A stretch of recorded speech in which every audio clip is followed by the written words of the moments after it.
Bismillahirrahmanirrahim. Assalamualaikum warahmatullahi wabarakatuh. Alhamdulillahirrabbilalamin. Wassalatu wassalamu ala asrofil anbiya wal mursalin wa ala alihi washabihi ajmail, amma ba'du.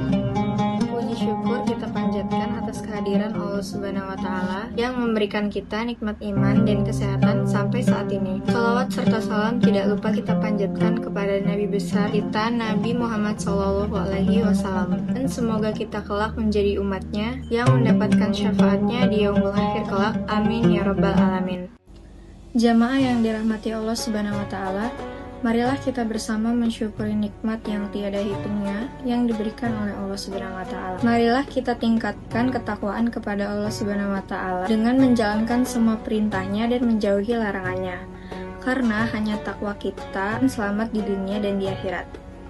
Saudara-saudara sekalian, salah satu bentuk takwa adalah bersyukur atas nikmat yang telah diberikan Allah.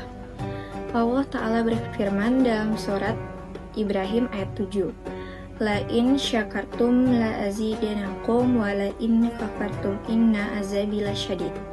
Jika kamu bersyukur, niscaya aku akan menambah nikmat. Tetapi jika kamu kufur, maka sesungguhnya azabku akan sangat pedih.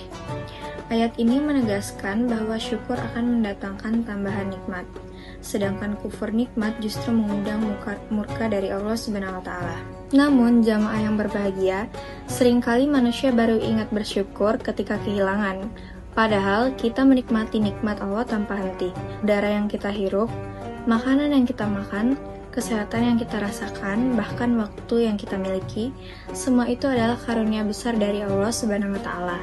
Bersyukur bukan hanya dengan lisan, bukan hanya dengan mengucapkan Alhamdulillah, tetapi juga dengan hati ikhlas dan perbuatan yang baik. Dengan hati, kita meyakini bahwa semua nikmat berasal dari Allah.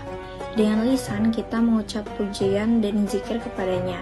Dan dengan perbuatan, kita gunakan nikmat itu untuk hal yang Allah ridhoi.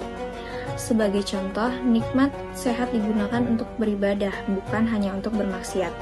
Nikmat waktu digunakan untuk kebaikan, bukan hanya untuk lalai dan sia-sia. Nikmat rezeki digunakan untuk membantu sesama, dan bukan untuk sombong juga bermegah-megahan.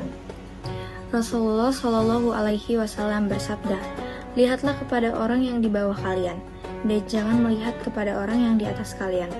Karena hal itu pantas agar kamu tidak meremehkan nikmat Allah kepadamu.